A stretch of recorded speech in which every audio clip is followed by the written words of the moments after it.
Hello listeners and welcome to the History Bazaar, the home of bizarre history. I'm the curator, Brenton Velkamp. First things first, thank you for taking the time to listen to this podcast. Recording one has been something that I've been thinking about doing for quite a while, and I've finally decided to bite the bullet and give it a bash. As someone who has resilience, ton of useless facts about random bullshit, and is being emotionally dead inside, I feel that I'm perfect for the podcasting universe. Now, this is kind of a test episode / pilot. This is to see whether or not I have the ability to tell stories from yesteryear and make them interesting enough that people will hopefully want to listen. Or I might be simply adding myself to the infinite number of nobodies shouting opinions and facts into the endless voids of the internet. I guess we'll see. History is made up of a lot more than the Napoleons, the Washingtons, the World Wars, and the serial killers dressed as clowns. It's also about flying cars, rioting drag queens, wars that were started because of a stolen bucket, and the fact that one of the founders of the Australian city of Melbourne was a man whose actual name was Batman. And if I knew that stuff as a kid, I probably would have paid a lot more attention at school. On this podcast, I plan on talking about these kind of people and events that I personally think are interesting, funny, and also disturbing, and hopefully you'll find this interesting too. Now, a big thank you to my younger brother Adam for indulging me on this project and allowing himself to be the target of my verbal spewing. I felt I needed someone to tell the story to, as opposed to just reading it off my laptop. I tried recording this once on my own, and I just sounded like an 8-year-old talking to his classmates about what he did on his summer holidays. That version has been deleted and will never be heard by anybody. This being the first time I've done anything like this, there were a few minor hiccups during the recording process. It turns out my brother sat just a little bit too far away from the microphone, and so his voice was ultra quiet on the recording. However, through the magic of amateur editing by someone who has no idea what he's doing, namely myself, I managed to get him to an audible level. However, there is a bit of distortion and echo in his voice, so sorry about that, and hopefully it won't be an issue in the future. I recorded this intro because I did such a horrible job in the original recording. I did not plan one. I just hit the record button and started talking. However, I am leaving it in because I am a glutton for punishment and want to show hopefully a level of growth the longer than this little project goes on. Now remember, History Bazaar is researched, hosted, edited, and recorded by a high school dropout who works full-time in a welder's shed. None of the information has been peer-reviewed, the accents are inaccurate, some foreign words and possibly even some English ones may be mispronounced. If you have any complaints, criticisms, issues with this, you can email me at brentondoesnotgiveashit@blowme.com. If you have any positive comments, constructive advice, or possibly even some tasteful nudes, you can email them to me at historybazaarpod@gmail.com. Again, thank you for taking the time to listen to this. It is greatly appreciated. And now let's begin with the audio car crash that is the pilot episode of the History Bazaar podcast.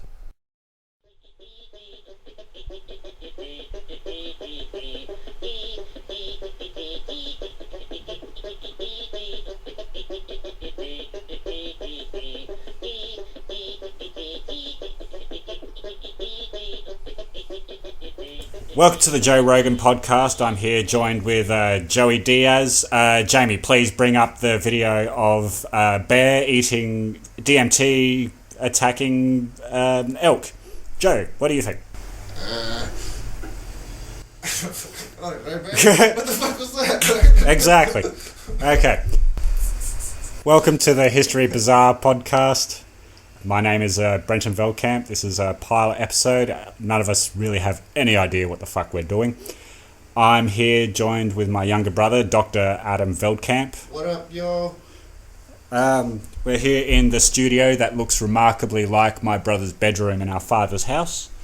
I'm no good at intros. I have not, as you can tell, I have not thought any of this out. So I'm just going to jump straight into the story, I guess.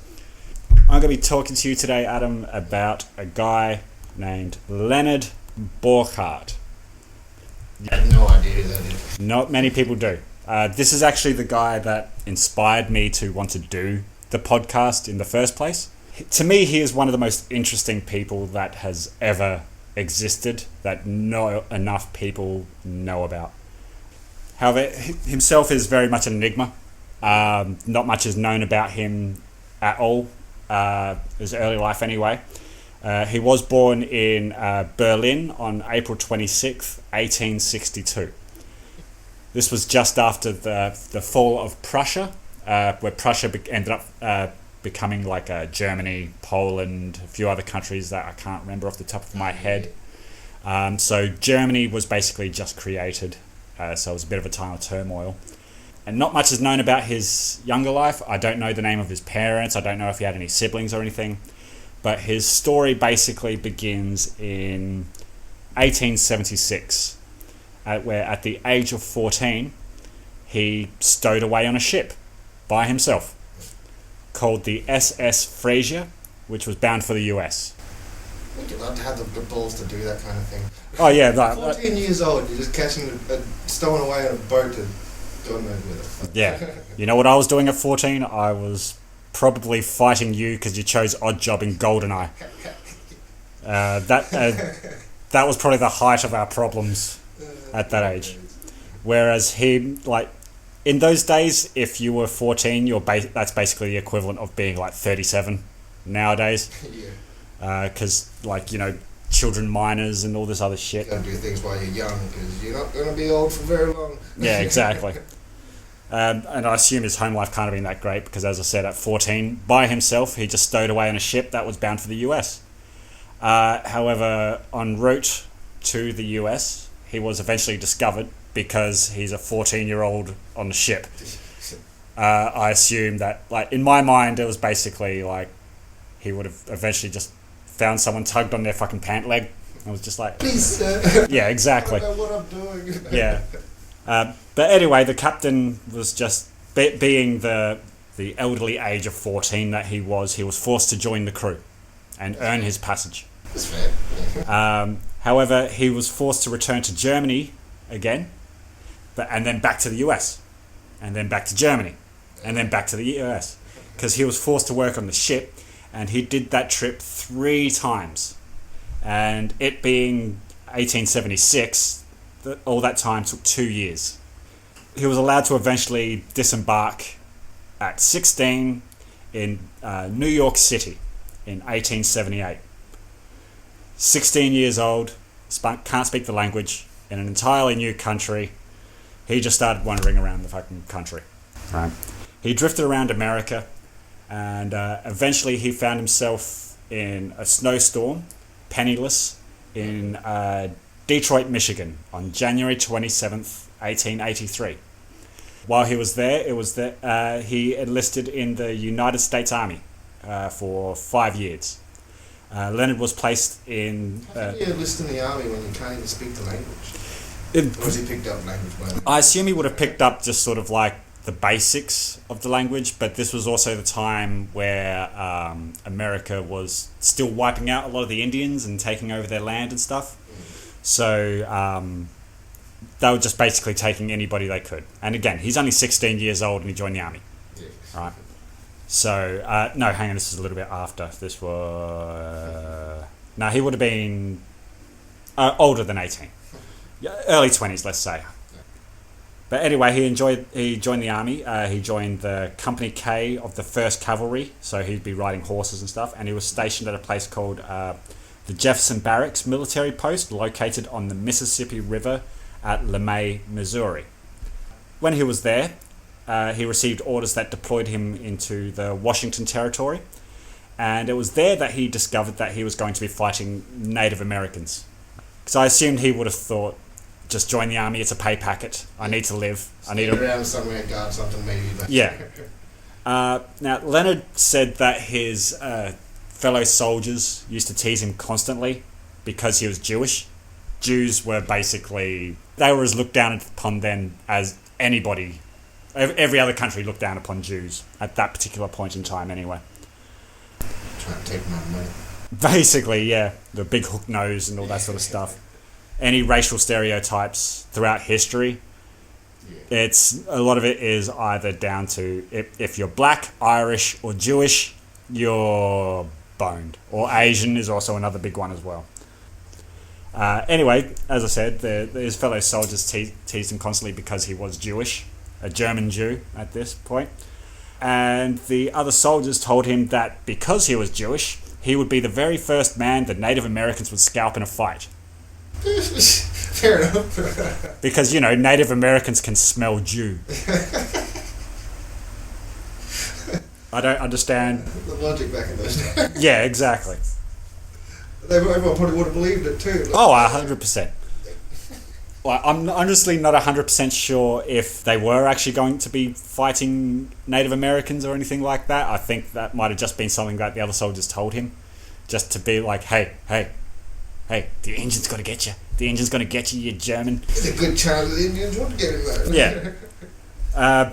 But anyway, basically, Leonard just thought, fuck this, I'm not getting scalped. And he ended up deserting the army shortly afterwards on April 9th, 1983. Right? Which I probably would have done as well, because the army, especially back in those days, was not good. A lot easier to desert too. Yeah, exactly. Well, not so hard, because he was actually caught the same day. He was brought back to the military barracks, put in jail, but he did manage to escape from military custody a few days later again, and he ended up selling his horse and his gun to a farmer along the way.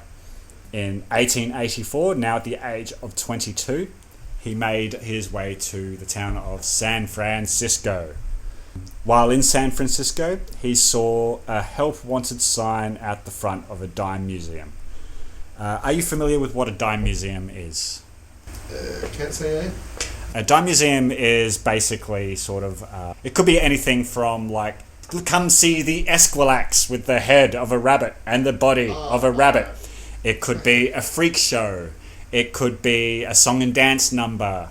It could just be like there's that famous quote-unquote mermaid that was found. That was actually like a fucking monkey that was sewed to the bottom of a fish. That was done by... yeah, exactly. That was done by the P.T. Barnum. He did some shit. But anyway, while in San Francisco, he saw a help wanted sign at the front of a dime museum. He responded to the help wanted sign, and he ended up meeting the owner, who was a man by the name of Ned Dooley. Ned told Leonard that the job was $20 a month, which was pretty decent back then.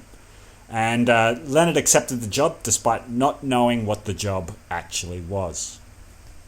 The next day, Leonard showed up to work on time, and he was taken to a barn behind the museum. Inside the barn, Dooley asked Leonard to remove his clothes. Oh no. Hesitant, but in need of a job, Leonard did as he requested. Quote, "From crown to heel he was covered in road tar, into which were stuck great quantities of horsehair, lending him a savage and ferocious appearance." Fuck. Oh my god. So he was basically tarred and horsehaired. Jesus. Right. Road tar. Yeah. I don't want to think about it. He was then given a loincloth to put on. Now starting to get a little concerned. Now, Leonard asked for a few more details about what the job actually was. Dooley told him that he was from now on going to be known as the Wildman of Borneo. Does that sound familiar? It's been used in a few things in old movies and stuff. Borneo is now the island of Java, I think, in Indonesia, where it's like Jakarta or something like that. I'm not 100% sure on that. The maps in the wallpaper in the other room there. It says Borneo there. Yeah. Alright. Anyway, desperate for money and now already covered head to toe in tar and horsehair, Leonard agreed to go along with the scheme. Ned Dooley put the newly created wild man into handcuffs and chains, then locked him inside of a heavy steel cage. A sign was placed outside of the museum telling of his arrival and the price for entry. So I'm basically picture the scalper at the front of the building, just like, "You good sir, come see the Wildman of Borneo," just trying to get people to come in to come see the freak show. I'm not 100% sure because I couldn't get all the details in the thing, but I'd like to imagine sort of like a stage, and then they have like a blanket put over it, like fucking canary cage sort of thing. And then once enough people has paid their tickets, they reveal the thing, and then you see a man covered in tar and horsehair. It's that prime member of stuff to make vegetarian and seem more savage. You're burying the lead a little bit here. We'll get to that. When enough people had paid for their tickets to enter the tent and gaze upon the wild man, large chunks of raw meat were poked through the bars by an attendant. To add to the realism, the wild man was then forced to gobble the raw meat up ravenously, and he would occasionally growl and shake the bars of the cage. He was also told that when spoken to, he was only to respond in a guttural growl, "Oofty Goofty, Oofty Goofty, Oofty Goofty." Patrons would be told that the Wildman of Borneo spoke 21 languages but understood none.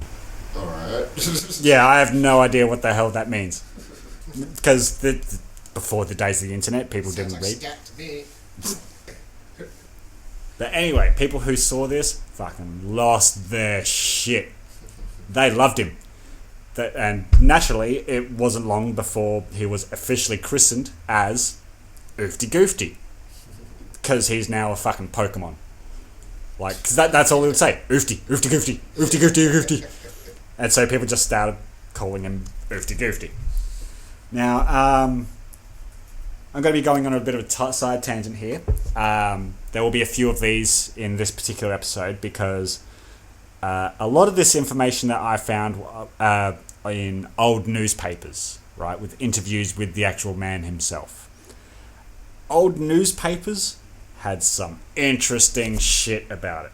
If you ever actually bothered to read the newspapers in video games, like a Red Dead Redemption or stuff like that, how it's all slightly weird shit, and just come get this cure made from morphine, cocaine, get the ghosts out of your teeth. That was all. Yeah, exactly. A lot of that is based on realism. So just on a side note, got a headache, I need some cocaine. Yeah, exactly. Side note. This is from a small section of the same newspaper that we're just reading through, where a lot of this information I found was an interview with Oofty Goofty. There was a couple of headlines that notes that I found that were just too interesting to not chuck in and talk about at this point. So, from the Houston Daily Post, Sunday morning. Oh, by the way, this was also a time where more than one newspaper would be printed a day because there was no internet and fucking you get all your news. But anyway, from the Houston Daily Post, Sunday morning, January 10th, 1897. Headline: Peculiar Death. Richmond, Texas, January 9th. An unknown man was found this morning lying near the right-of-way of the Southern Pacific Railroad, about 2 miles below town, in an unconscious condition. From what could be learned, he had made a bed out of moss under a tree and went to sleep. A limb fell on him during the night, which mashed his head terribly, causing blood to gush from the mouth and nose. He is in a dying condition. Nothing could be found on his person to identify him. He is about 50 years of age, with beard all over his face, and is supposed to be a tramp. 4 prisoners broke out of jail last night and made their escape, all coloured. Names are as follows: John Williams, Jake Dyer, and John Mason, charged with stealing cotton. Wiley Clark for assault to murder. All of that was chucked into the same headline. Yeah. Just out of nowhere, in the middle of this thing, just 4 prisoners broke out of jail, all coloured, made sure to specify that, and then I'm pretty names as follows: John Williams, Jake Dyer, John Mason, charged with stealing cotton. I'm pretty sure back then black people wanted to stay as far away from cotton as much. Yeah. Exactly. So I think because this was also post-slavery, quote unquote, but they would still use, well, they still do it today actually, they still used criminals as slave labour. So I think these, yeah. So I have a feeling these were just people that ran away and they just needed something else to, black people, yeah, sure, stealing cotton. Yeah. And also, from the same newspaper, headline, "An insane Negro." Dallas, Texas, January 9th. An insane young Negro, hatless and coatless, walked into Sheriff Cabell's office this morning and asked to be made a deputy. He gave his name as Grope Abrams. He was taken in charge by the officers who will be sent to the asylum. Why? He just wanted a job. Yeah. He wanted a lawful job. But he was hatless. He wasn't wearing a hat and he wasn't wearing a coat. Going through, listening to a lot of podcasts, reading a lot of books and stuff, you'd be surprised how often hats caused fucking uproar in history. Have a fancy hat. Well, no, the person who invented the top hat, right? He put it on, walked out. He caused a fucking riot with a top hat, the very first top hat. Women fainted, children screamed, fucking animals were barking at him and like he was nearly lynched because he wore a top hat, the very first one. People freaked the fuck out. It was too different. Yeah. Like there was also another thing in America where you know those wicker hats that you see on, like, you know, when you think of a vaudeville show with like "Hello my baby," like with the red fucking band about it. There was a period of time where, like, if you wore anything other than those in summer, it was looked down upon. However, kids, like the little newsy kids and tramp kids or whatever, they would just grab those hats, destroy them, and it caused like a month-long riot over hats. There's lots of shit like that. Anyway, let's go back to Oofty Goofty. Oofty Goofty does sound like a fucking Pokemon name. Anyway, it was a success. People fucking loved Oofty Goofty. People came from all over wanting to see the Wildman, who was recently captured in the jungles of Borneo and brought to San Francisco at enormous expense. However, after a few weeks, Oofty started to get a little bit concerned. The job was beginning to wear a little bit thin on Oofty Goofty, and he also hasn't been paid yet for his weeks of work from Ned Dooley. One Saturday night, in front of a standing room only crowd, things finally came to a head. Quote from that newspaper earlier, from the Houston Daily Post, Sunday morning, January 10th, 1897. One day, two jolly Irishmen came in to inspect this pecularative. After rigid scrutiny, one of them exclaimed, "Oi, we could see a Jew for less than a quarter. What the devil are they giving us?" They then commenced to poke him with their canes until Oofty, in sheer desperation, forgot his role and commenced to remonstrate with them in the best English at his command. So basically, He just had it up. Like, yeah, these two Irish guys just like, "Oh, I don't know a fucking Jew and I see one." Started poking him with sticks, and he's just like, "Fuck off, you mick!" Maybe they do have a specific smell or something. Well, got through all the tar and horsehair. Anyway, Ned Dooley, who was sitting in the back row at the time, saw all of this happen. Knowing where this was headed, as the crowd began to get angry, he quietly gathered up all the money in his things and got the hell out of Dodge. Now, this was also back in the day that wherever you had these dime museums, vaudeville acts, or theatres, there were usually vendors out the front of these theatres that would sell rotten fruit and vegetables. So, yeah, so if you were unhappy with the performance, you could show your displeasure by pelting the acts with the shit that you just bought. 3 farthings for a piece of shit, sir. I went that the other day. So, there's a reference for a whole of like 6 people who would know exactly the movie that we're talking about here. Yellowbeard, check it out. Highly underrated movie. Anyway, some people could not afford to buy rotten fruit and vegetables, so they would just use rocks or dead animal parts instead.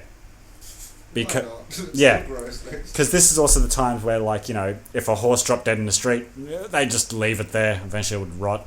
Other animals. Carve it up for food or some shit. Some people would. But yeah, people tend to know better not to eat roadkill unless it's desperate times call for desperate measures. But anyway, the crowd, now sensing that they've been conned, turned on Oofty, who was still in shackles and still locked in the cage. Oh, poor bastard. They started pelting him with rotten vegetables and rocks. Eventually, one of the members of the audience managed to break into the cage and demanded their money back from Oofty. When Oofty explained that he had no money, the mob dragged Oofty into the town square where they prepared to hang him. Oh, poor Luckily, Oofty. yeah, poor Oofty. Oh, Oofty! Oofty Goofty! so sad, man. Luckily for Oofty, Oh, cool. a constable intervened and arrested Oofty for his own safety. Oofty was incarcerated in the city jail for a few days until the town's anger subsided and he was eventually released. However, by this time, Oofty was getting pretty sick. He was close to death because all the tar was blocking the pores of his skin and he could not sweat. And also, I assume the constant smelling of road tar going into your lungs and shit can't have been that good for him either. Oofty tried going to Turkish baths for days on end in the hopes that the steam would get rid of the tar, but no effect. So eventually he ended up going to an actual hospital. For several days, doctors at the hospital kept trying in vain to remove the tar and hair without taking all of his skin off with it, but to no success. Eventually, what they ended up doing, they just doused him with industrial tar solvent and laid him out in the sun. Laid him out in the sun on the roof of the hospital, so that they can soften and remove it all. That can't have been good. Oofty Goofty, Oofty. I feel sorry for this dude. Oh, look. The story's not going to get any better, man. He was up there for days, covered in tar and tar solvent, lying in the hot sun, just hoping to get all this tar off of him.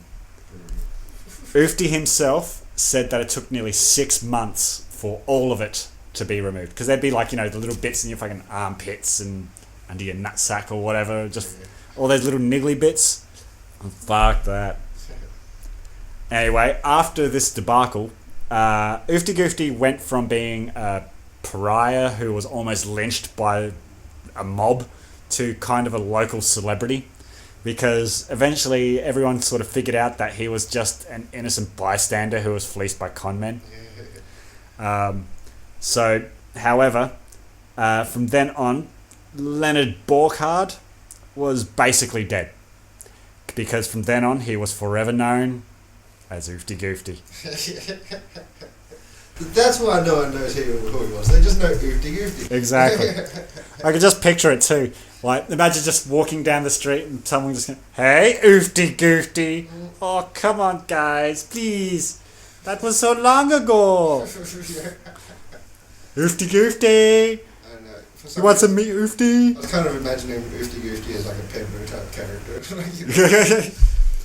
Well, what when you think of the person who's going through this, in your mind, what do you see? What do you see is the person looks like that's gone through all this? Shit. I don't know. Like a sad, beaten man who's lost at life. I don't know. Like, Try and bring up a picture of the man himself. I mean, catching a ship over over the several years as a youngster, that's still an adventure. You would have picked up a lot of things along the way, so that's cool. But that shit is just, what the fuck? Yeah.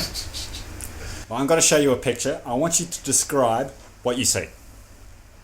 It's a regular looking gentleman. I don't know, with a cool mustache. Yeah, He looks like a regular Joe, like quite classy. Yeah. Yeah, that's Yes. Oofty Goofty. That's Oofty Goofty. Fair enough. It's just a... What the fuck? I was expecting him to be full scarred up or some crap. Or he will be later on. oh god. But no, he's just a regular gentleman of the day with a nice fat mustache, slicked back hair, nice suit, or whatever. Yeah. But as you could expect, if going through something like that, people are just going to start calling you Oofty Goofty for forever. You just embrace it. That's your name now. Fuck it. Exactly. Well, he did. He embraced it wholeheartedly. Who else Fine. knows him as his actual name? Like I said, no. Family or anything, remember? So, No. yeah. So anyway, put yourself in his shoes. You've just gone through all this shit, right? You finally got all the tar off your body. People are calling you Oofty Goofty. You're sort of rolling with it. What would you do now as a job? I have no idea. Be a wild man from Borneo. Just minus the tar. Like, I don't know. Well, he ended up getting a job as a mascot for a baseball team. Oh, that's fair enough. Mascots back in those days, though, were a little bit different to what they are nowadays.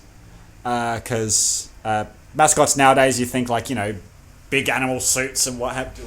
Yeah, but no, back then, they would get like a little black boy and put him in a nice suit. Be like, look, there's a black boy in a suit.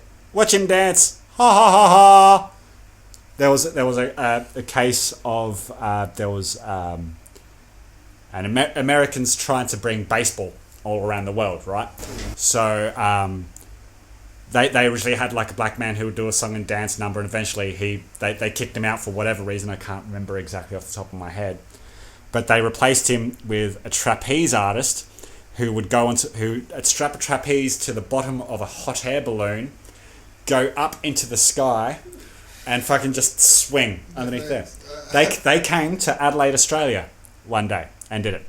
And fucking the crowd went nuts. They loved the sideshow more than the actual baseball itself. I wouldn't even want to see that because I'd just be like, this is going to end badly. Well, yeah. Oh, no, it did. Like, because people would just... The hot air balloon would just be held down by people, right? Holding ropes.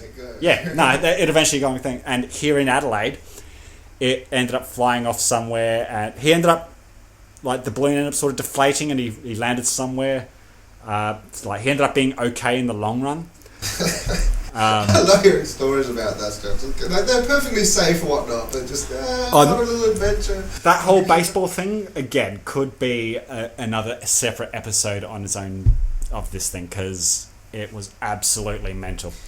But anyway, he got a job as a mascot for the local baseball team. However, in true Oofty fashion, he did not get all of the details before agreeing to the job. The contract said that if the team won, he would receive $20, which was pretty hefty sum back in the day. But if the team lost, they get to beat the shit out of him. Oh no. And they did. Oh no. That's fucking... Why would that be in the contract? That's messed up. It's got nothing to do with him. No. Like I said, mascots were a different animal back then. The team lost their first 2 games. So he got the shit. Each time they get to beat him up. Yes, every time they lost, they got to kick the shit out of him. Quote. I would have walked. Come on, this messed up. Quote from the man himself. They lost both games, kicked nearly the life out of me, and made me walk home nearly 100 miles. As you can imagine, Oofty Goofty then quit the baseball team. Yeah.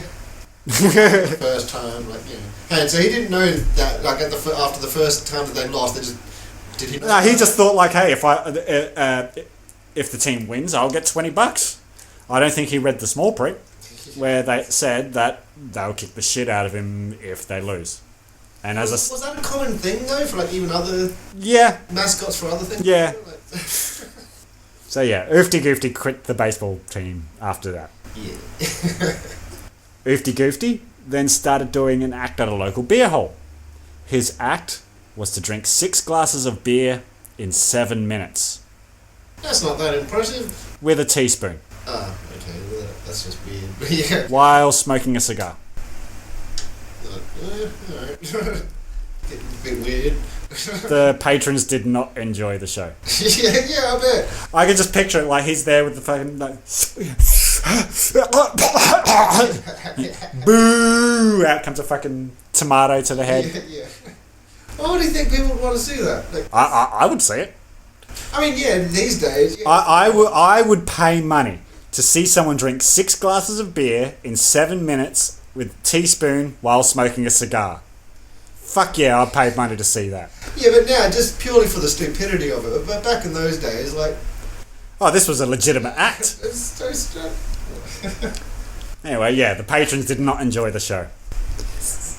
Once the proprietor of the place realised that he had booked such a horrible act, he got his bouncers to throw Oofty out. Yeah. Oofty Goofty was then kicked with considerable force and landed heavily onto the cobblestone street. It was at this moment Oofty Goofty realised something. Oofty Goofty realised he didn't get hurt. Oofty Goofty could no longer feel pain. Oofty Goofty was now an X-Man. He didn't become like a vigilante or whatever, did he? Oofty Goofty even gave himself a superhero name. Oh, shit. What would you name yourself? Oofty Goofty. Wow. He gave himself the best name ever. What's that? Oofty Goofty called himself Professor Hardness. This is all before the whole superhero. Oh, yeah. So, like, that's cool. Yeah. He was the first. Yeah. Professor Hardness. The first. The man who could feel no pain. Professor Hardness immediately began to capitalise on his newfound gift, and for some years he eked out a rather precarious living by simply letting himself be pummeled and kicked for a price. The more you pay, the higher the level of brutality you could inflict. For 10 cents, you could kick the professor as hard as you wanted. 10 cents is about $3 today, something like that. For a quarter, you could beat him with a walking stick. And for a whopping 50 cents, Professor Hardness would become the willing and even prideful recipient of a blow with a baseball bat, which he always carried around with him. What the? I mean, just because you can't feel pain doesn't mean you're not taking damage. He would approach men on the street and in bars and proclaim, quote, "Hit me with a bat for 4 bits, gents. Only 4 bits to hit me with this bat." I mean, it's better than his last job, I guess, because it was sort of stupid, but it's a bit more extreme. Just a little. Almost every man in San Francisco from every walk of life could brag that having beaten Professor Hardness at least once in their life. Yeah, 50 cents, fuck it, why not? Yeah. No, Now, I don't think I could. Like, if they were like, yeah, come beat me up, like, yeah, nah. Like, no. I don't know, I've got a spare 10 cents, I'll fucking... Someone come on. Throw a tomato at you for 50 cents. I very nearly didn't put this part into it because this would have made for a much better story overall. But I would be lying to myself if I didn't put this in. All of this was a bit of a grift. A lot of the information I got from Professor Hardness / Oofty Goofty was from interviews that he did with newspapers and books later on in his life when he was a bit... A lot of it could be crap, absolute crap. Yeah, well, not absolute, like, all of it has apparently been... Embellished. Well, embellished is probably a much more appropriate word. But a lot of the stuff was actually seconded by witnesses and people who actually seen him go through all this stuff. But a lot of it was from interviews later in his career where Oofty Goofty was a bit more of like a local legend, so he would embellish a little bit more. However, I did find one interview a little bit earlier in his career with an interviewer from the San Francisco Examiner, published in June of 1885, years before the whole Oofty Goofty legend had taken a life of its own. Oofty Goofty explained the real setup of what he did. I won't do the accent, but quote from the man himself. "I decided to take advantage of the blows that people delighted in showering on me. It was in my last undertaking that I got the name of Professor Hardness. My stock in trade was a leather pad I wore in the seat of my trousers, and my customers were young men who would pay from 10 cents to $2 according to the thickness of the cane with which I would allow them to strike me with one blow as I bent forward over the back of a chair. Saturday nights were the best for my business, as generally customers were numerous in every resort of sports, and the boys would sometimes get excited over the fun and pay well for each blow. My receipts some night amounted to as high as $10, and the world looked bright with the prospect that I would soon earn enough money to go back to Germany, my home. They could not hurt me much with my pad, but one night they caught me without it, and I was held over a chair by some, while others nearly cut me in two with their sticks. I remember another time when Whistler, the wrestler, offered me $1 for a blow with an ordinary sized stick, and while I was not looking, he used a 5-pound Indian club. It nearly broke my back and sent me sprawling into another room. Jesus Christ. That's not a stick. No. Like an Indian club, like there's videos of that. There was a wrestler back in the day called the Iron Sheik, and he had this shtick, where he'd hold these two huge wooden clubs and he'd swing them over his head and just swing them, and he'd get other people to try and do it. But there's a certain technique to it. They are heavy on their own, but there is a certain technique to it. But yeah, he just basically beat him in the back with this fucking 5-pound club, and yeah. Anyway, he would eventually stop getting paid for beatings after a chance encounter with world heavyweight champion boxer John L. Sullivan, who was also known as the Boston Strong Boy. Sullivan was in town to fight Paddy Ryan. He could carry a keg of beer up 6 flights of stairs and then drink most of it. He looked like, quote, a side of beef usually well marinated in whiskey. Now, another fun little side, like, Oofty Goofty's going to meet quite a few characters in here. There wasn't enough information to do a whole podcast based around these people. But this Sullivan guy was also a very interesting person in his own right. He was generally recognised as the last heavyweight champion of bare knuckle boxing of the world when he beat Jake Kilrain. And this was also one of the first sporting events in the United States to receive national press coverage. The fight began at 10:30 a.m. and at first it looked like Sullivan was going to lose, especially after he vomited during the 44th round. After vomiting, he claimed, quote, that he had merely vomited tea while maintaining the whiskey in his system. However, the champion got his second wind and was able to turn things around for himself, and after a grueling beatdown, Kilrain's manager finally threw in the towel after the 75th round. How long did rounds go for back then? I think it was about 2-3 minutes. But this was also like, this was before boxing is boxing what it was today. There they'd allow eye gouges. You could punch him in the nuts, fish hooks. Street fight. Exactly. Yeah. And what they used to do, it was a ring with a stick in the middle. And if you were knocked down, you basically had to... You were also allowed to beat... I think you're allowed to beat them while on the ground, depending on certain rule sets or whatever. But basically, you had to crawl to the centre of the ring, pull yourself up before the count of 20, I think. I could be completely wrong on that front. John Sullivan would go around local beer holes and announce loudly, "My name is John Sullivan and I can lick any SOB in this house." And then he would go around shaking hands. But anyway, it wasn't long before John Sullivan met Professor Hardness, who promptly invited Sullivan to hit him as hard as he could with a billiard cue. Sullivan took him up on the offer and then fractured 3 of his vertebrae.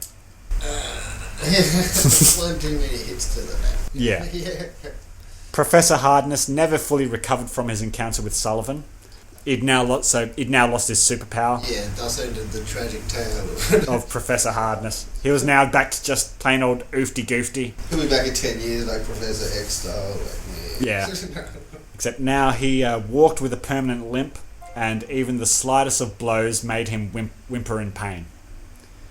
Now, in June of 1885, Oofty was charged with libel after claiming a man named C. Lanier had offered him $200 to burn down his house.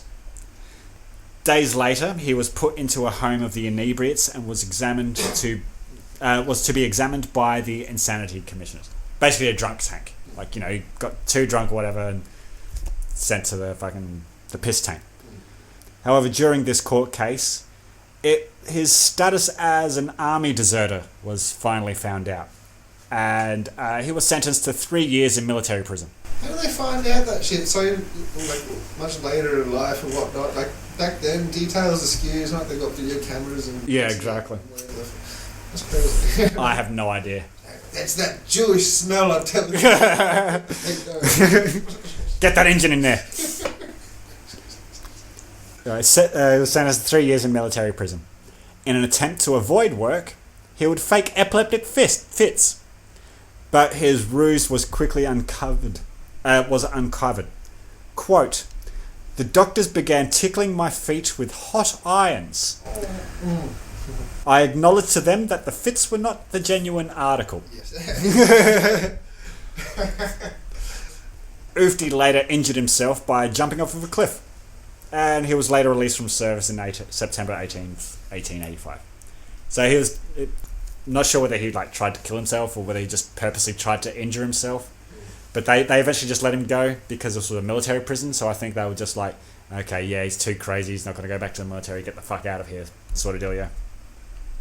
On July 14th of 1886, on a bet, Oofty tried to push a wheelbarrow from San Francisco to New York, which is a nearly 3,000-mile trip, which is literally the west end of America to the east end of America.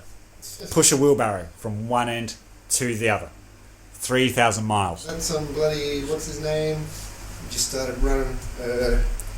Forrest Gump. Forrest Gump, you know, like, nowadays people would be like, yeah, and donate money and everything. Oh, back in the day, people used to go nuts for walking. Like, people, velodromes and sort of shit. They made the sort of thing that people, ride bikes and shit around nowadays. People would just watch people walk for days on end. And that walking marathons, and people would walk for, 24 hours, 48 hours. And, to entertain them, sometimes they'd walk backwards. Or they'd play a trombone while doing it. And stuff like that. But this was also the days before, television. And not many people could read. Yeah. So, the entertainment was there. Let's watch this guy walk. Yeah, exactly. Whoa. Exactly. Oh, it was a huge thing. A huge fucking thing. Anyway, Oofty managed to make it about 40 miles when he was knocked into a creek by farmhands who were frightened of him, and he decided to call it quits. Oh, that's a good one. So 40 miles on a 3,000-mile trip. That's still an effort, though. Yeah. Come on. Yeah, I'm not sure. I wouldn't be able to. I don't think I know anyone that would do that. Yeah. No. Yeah, no, I don't think anyone we know personally would ever do that sort of shit. Oofty Goofty had a few more interesting occupations. He was a human skittle in Woodward's Garden, which was an amusement park at the time, where people could win a cigar if they hit him with a baseball. This poor bastard. Just picturing a little 8-year-old kid going up and hitting him with a fat ass cigar. Yeah. Kids were allowed to smoke back then as well. Go on, son, give your best. For $20, he would allow himself to be shipped in a box to Sacramento as a gift for a lady. I mean, that's cool. Well, imagine you had a girlfriend on the other side of town. I'm going to send him a gift. I'll send him the Wildman of Borneo in a box. Well, she would have an interesting night, wouldn't she? Yeah. She's going to let this wild man go to waste, I don't think so. Yeah. He was once left upside down in the unopened package in a warehouse over a weekend. He was still proud of this feat. However, he did admit that he was, quote, pretty played out by that time. Yeah, I bet.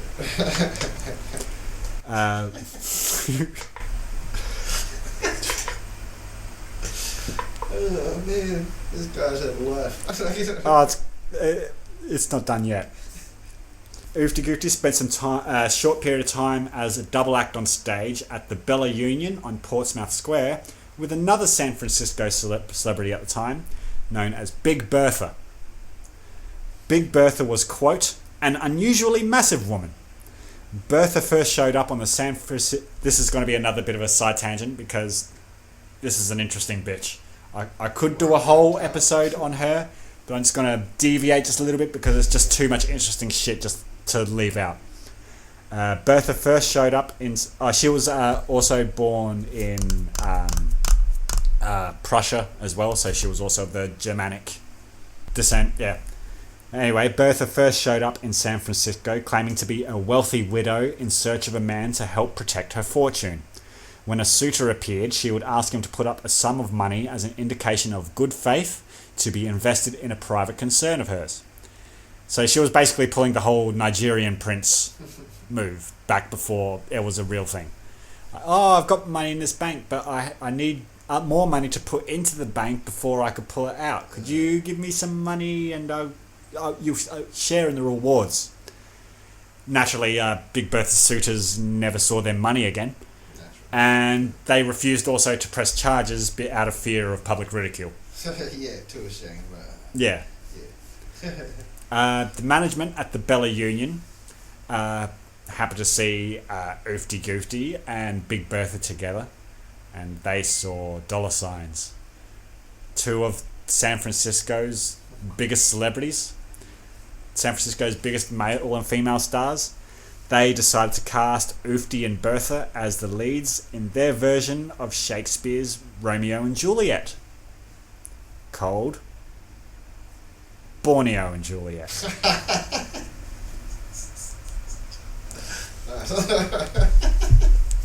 Though the Bella Union version of Romeo and Juliet pretty much stuck to the original script, there was a few minor revisions in stage directions that were necessary. Big Bertha was so heavy that she couldn't possibly be hoisted into the balcony, which would not have supported her weight in any case. So Oofty Goofty would howl out Romeo's lines from the balcony while Bertha played Juliet from the ground. Bit of a reverse. Now he was also playing the Wildman of Borneo, so he'd be up there like Oofty Goofty, Oofty Goofty Goofty. Oh, romantically, Oofty Goofty. Yeah. Oofty Goofty, and she's all like, But apparently the show was a huge success. I'd pay to see that. Oh, fuck yeah. Fuck yes. I would pay good money to see this show. However, the show was shut down within a week because Big Bertha complained that, as a lover, Oofty Goofty was, quote, entirely too rough, and she flatly refused to work with him any longer. So in my mind, I could be wrong here, but I think he played fully into the wild man side of things. Yes. And he would basically like fucking lash out on her and shit like that. Well, they want a wild man. Yeah. He knows how to play the wild man. I didn't put it into here, but apparently after a lot of the shows, Big Bertha would be covered in like bruises and shit like that. And Oofty Goofty like literally fell in love with her, as she wouldn't have a bar of him, so she'd throw out fucking like he'd be there serenading, basically like holding up the jukebox at below her window. Oofty Goofty. And she would throw her chamber pot all over him. And being being a woman of larger size, can you imagine the contents of that chamber pot as well? Gross. Anyway, Oofty Goofty's fame was beginning to start to spread across the whole country. He was invited to Texas by a Mr. Holland, and while entertaining at a private party, he was asked if he could eat 30 quail in 30 hours. Quail's small as hell though. They've got both They are small, but I'd equivalent to maybe about half a chicken. in 30 hours. That'd be the equivalent of like basically eating 15 whole chickens in 30 hours. That's a lot of chicken. I suppose. It'd be probably doable, but it would... I'm just thinking of the quails I've seen, and they were like little tiny... smaller than half a chicken. But there are also like, different breeds of quails. Ones. Yeah. Here's a quote from, again, the man himself, Mr. Oofty Goofty. "This was my first quail eating contest. That was the hardest experience of my life, but I consider myself to be the champion quail eater of the United States." I mean, yeah, that's fair enough. That was the hardest experience of his life. Not being covered in tar, not being pelted with stones. Having back broken. Yeah. Whatever. Eating birds was the hardest thing that he ever did in his life. Not being shipped across the fucking country in a fucking wooden box while being kept upside down in a fucking storage crate over the weekend. Beaten up by your own team and all that kind of crap. The baseball, Apparently also... Eating fucking bird meat. Yeah. But apparently quail eating contests were like all the rage at the time because people were bored and stupid. Shit, hot dogs probably got more content than a quail. And people would like stop down like so many of them. Maybe. But I assume it also have to like, go through all the bones and shit like that. And yeah, take time to pick it up. yeah. And that has to be like absolutely, the bone has to be clean. I'd be, if I was doing a quail eating bet with somebody, I'd be like, no, you have to fucking pick that bastard clean. It would have to be fucking smooth as. Oofty Goofty would travel around Texas from one oil field to the next, entertaining drunken workers by racing to drink beer with a spoon and engaging in said quail eating contests. He eventually put his quail eating and beer drinking career behind him after he became an imitation diamond merchant. Oofty had gotten the job because he met an imitation diamond merchant in Butte, Montana, and he resolved that he would then adopt the business as a, quote, sideline. And as soon as he got enough money, he would go into trading stocks. Since becoming a diamond merchant, he would carry around a couple of cases filled with his merchandise wherever he went. And it's not just diamonds, like, it was all fake imitation diamonds, jewels, and all that sort of stuff. Sadly, it is not known what happened to Oofty Goofty after his interview with the Houston Daily Post on January 10th, 1897. A super secret superhero organization. He went underground and no one can know who he is anymore. Oofty, Professor Hardness, Big Bertha. But he was secretly directing things behind all the secret wars and shit back in the day. So you're saying Oofty Goofty established the Illuminati? Some say it's still around today. Well, Oofty Goofty's last appearance on record is in 1923 in the City Directory for Houston, by which point he would have been 61 years old. And sounds very Professor X-ish to me. Yeah. And that is the end of the story of Oofty Goofty. Wow. I mean, he did more shit by the time he was like mid-20s than could ever fathom. Oh, by the time he was 13, just getting on that fucking boat going to another fucking country on his own. Yeah, don't worry too. I mean, you hear tales of like people doing that, but not that young. Yeah. Oh, but again, back in those days, girls were getting married off at 13 years old. Yeah, true. Like, people would have like fucking 13 kids just in the hopes that maybe 2 would survive. I suppose even at that age we couldn't do that stuff even if we wanted to, because parents and the law. Yeah. I would not have made it during this time. I would not have lasted fucking past the age of 8.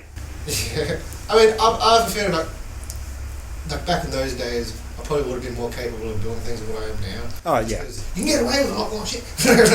Well, So I'd probably have a bit more balls to do more shit. Being a pickpocket or something along those lines. I'll be a cowboy. I'll go, pew pew. So you would be a ranger back in the day? Yeah. Bush ranger? Yeah. Probably a corrupt one, but Nah, I probably would have gone down the Big Bertha route and try and fucking scam money out of people. I would have been a full grifter. See, I'd feel too bad scamming money people. I have more confidence of being like, give me your money, holding up a gun like, and then making up some actual scam and tricking people. Well, there was a few famous Australian bush rangers that were known to they would hold somebody up, and then they would party with them afterwards. They'd have drinks with them okay, see you later. It's like back in the day playing RuneScape in the wilderness. I'd be out there ready to PK and take some bastard's loot, but I'd look at them and be like, I'm going to destroy him. So I'd give him a chance, stand and deliver, give me your best item and you can keep the rest of your stuff, and then they'll give me their best item and it's like, oh cool man, and then we'll go around doing stuff, making money together. Yeah. Sweet. One final note. People in San Francisco generally believe that their Oofty Goofty originated the phrase, but there was another who donned the moniker of Oofty Goofty well before Leonard did. There was a Dutch comedian named Phillips who used to call himself Oofty Goofty Gus. well before, about 20, 30 years before the time of our hero. I couldn't find any information on him at all, other than the fact that he ended up dying because he was shot by his mistress in 1879. I have a feeling that, like, I don't know, Oofty Goofty, it's one of those random sounds. I'm sure plenty of people would have been like, Oofty Goofty, or whatever, so someone just randomly using it like, haha, that's my stage name. That doesn't surprise me at all. Oh, you better believe I'm going to start using Oofty Goofty a lot more now. Might make a Warcraft character called Oofty Goofty. Oh, I'm definitely going to make a D&D character called fucking Oofty Goofty at some point. Nice. Anyway, that was the end of the first pilot episode of the History Bazaar. Thank you, Adam, for allowing yourself to be recorded and doing this for me. I'm greatly appreciated. Very welcome. That was an interesting story. I was enjoying listening to it. What did you learn today? That life can be quite messed up for some people. That we have it very easy. He just needed some money. And then all this messed up shit. Yeah. Like, oh. Well, I didn't add it into the story, but at some point he did end up falling in love. He did end up getting married to another vaudeville performer. I'm afraid I can't remember her name off the top of my head, because this was all information that I found basically just this morning, and I couldn't be blown putting it in because, like, Oofty Goofty was happy and got married. That's not as interesting as a man being covered in tar and horsehair. No, not at all. Anyway, thank you, Adam, for participating. Thank you to the people who happen to be listening. And that was the pilot episode of the History Bazaar, the home of bizarre history with Brenton Velkamp.